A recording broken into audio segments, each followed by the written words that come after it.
All right, guys, welcome back. Let's do it.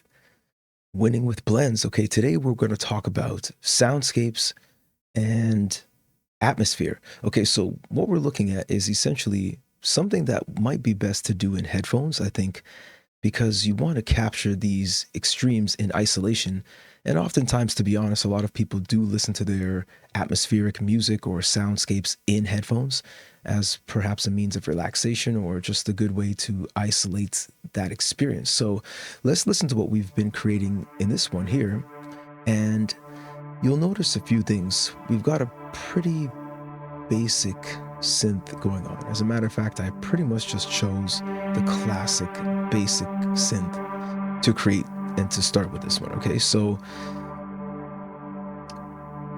what I wanted to do was add a few critical elements. I thought that would bring it to life by giving it one, more space, two, some more textures, maybe three, some variety, let's just say. So what I did first of all was I created 1, 2, 3, 4, several, 6 or 7 or even 8 potentially different auxiliary tracks. And now, of course, you can do that quite simply. Click the plus and add your auxiliary effects. And now what you want to do is you actually want to send these over to these different channels. Okay, as you see here, I've got the master, granulizer, reverb, pitch, chorus, panner, and delay. And so within each, I can adjust how much of that intensity or volume is actually in the complete mix.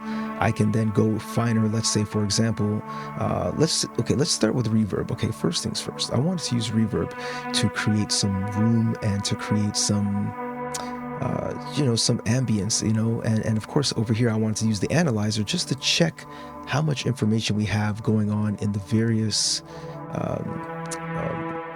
parameters to look at. So we've got stereo, we're looking at the width of that, we're looking at the frequency spectrum just to make sure it's not too muddy. So on that channel right there for the reverb, of course I have some type of EQ to roll off some of the low over here, and perhaps even some high to boost up the highs and for the reverb, right? And so as I continue down to the delay, I want to as well create more room. So I used a couple of different types of features here. I used comb filters because they are a delay in their own way. So I used a variety of comb filters and I used different octaves to create more, more character, more, again, a little, I guess I could say more variety in the sounds that are coming out. So I used 3 different comb filters there.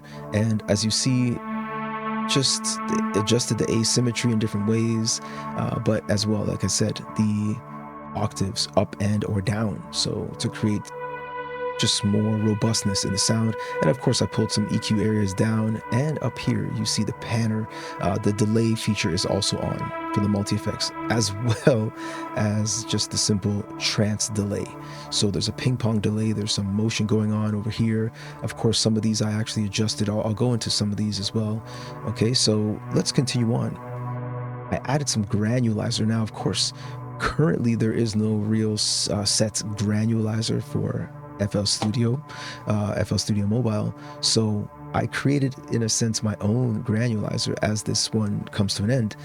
This short soundscape that we created here, let's let it come back, but we'll continue on with the granulizer. So what I did was essentially I created a series of autoducks to create a granulizer effect. So granulizers are essentially playing cuts or certain, let's say, clips or cuts of any sound source. Okay, so it's cutting it up and playing slices of it. So I tried to emulate that by creating 4 or more autoduck cuts. Okay, so chopping up that original sound into bits, but having that on its own channel, so we have a little bit of a granulizer effect. And I definitely look forward to a granulizer effect and something like it. I'm sure there are other ways of doing this, but this is just one way I found to be pretty customizable. All right, so I do like that. You can adjust the curve how you want it, accelerated, decelerate, S curve, different types of curves. You can mess around with that and have a blast creating different granule effects for your sounds. Okay, then I also added a chorus effect, just a simple track with chorus, just to give it some width, mostly about the stereo and the width, just a little bit of movement in that. Just some movement, some little modulation, some movement. Okay, I also went on with the panner and I added 2 different panning functions here. So different rates for the LFO, both signs, but also different distances and panning to the left or the right. So just more space. And here you can actually see where I used the wet, dry, and the wet pan left to right to create more pans to the left and or to the right. In this case, I use them both more to the left to perhaps create more of a stereo image. And of course, we've talked about stereo imaging quite a bit. So essentially using all of the different functions, the different modules or the different plugins to use the different panners, right? There are many different ways you can use panning, even within a lot of the actual sounds themselves.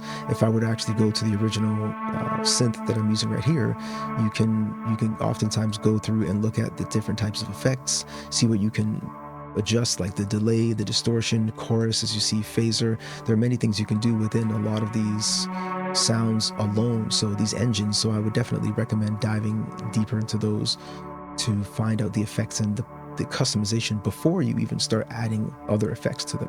So let's continue on from the panner, right? Like I said, we added 2 interesting panners here. Let's continue on, and I added some pitch work. So this one, of course, this one is in D major, so I pretty much just set this scale and the key to major and D, and I wanted to humanize it in a way so it wouldn't be as choppy as it was when I first did the default setting. So I smoothed that out with the F mode, and I also went to advanced and I did some stability and just tighten it up a bit. Okay, I adjusted the pitch up and the pitch down because, again, very much like the delay with the comb filters, I did pitch shifting up for octaves and octaves down. So for pitch, I did some pitching up and down again to create more robustness, okay, and a little bit more variety.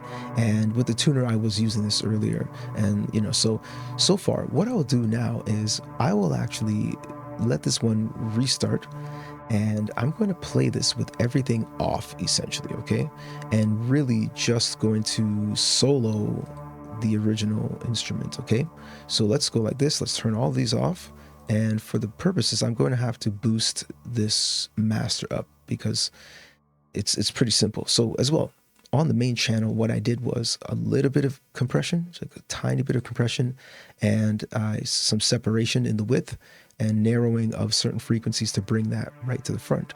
Okay, and I dropped a few key frequencies here that were ringing a little too strongly. So here we go.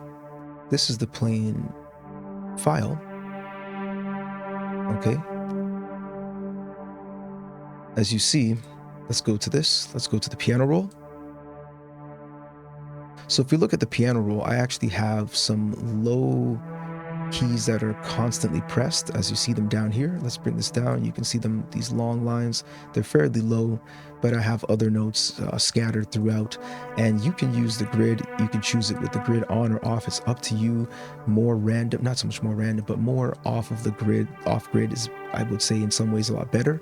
It just really depends on what you're planning to create and how you want your atmosphere and your soundscape to sound and feel. So let's continue. Let's slowly add on to what we have here. So let's add the granulizer, which is our Autoduck in a way. Okay, so let's add this on. Some more reverb. Check that out with the reverb. Let's turn the reverb off again. Let's put the picture on. So I'll turn the picture down just so you can hear it. I'll turn it up so you can hear it and turn it down again. You hear that? What's that? Okay, so I'll turn that down. I'll turn the granulizer up.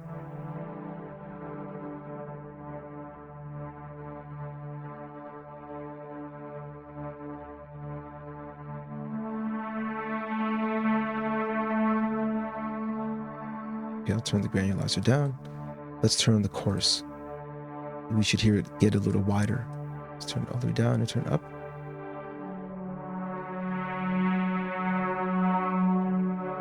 Okay, so we got it a little wider. And let's try the panner now as well to increase that width. So I'll turn the panner down, turn it up.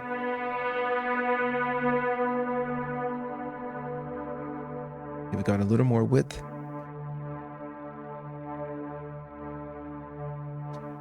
And let's try the delay.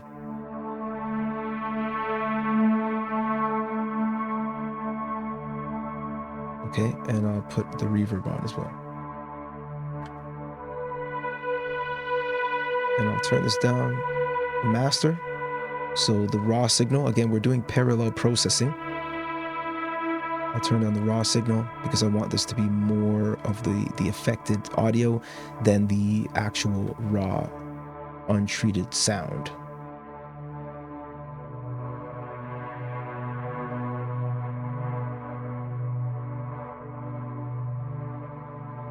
Okay, guys, and there you have it. I hope you enjoyed this one. I really hope there was something interesting here for you.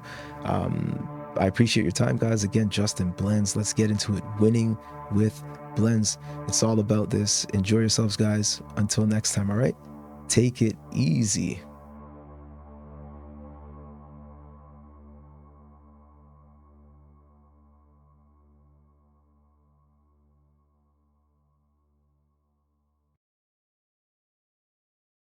See ya.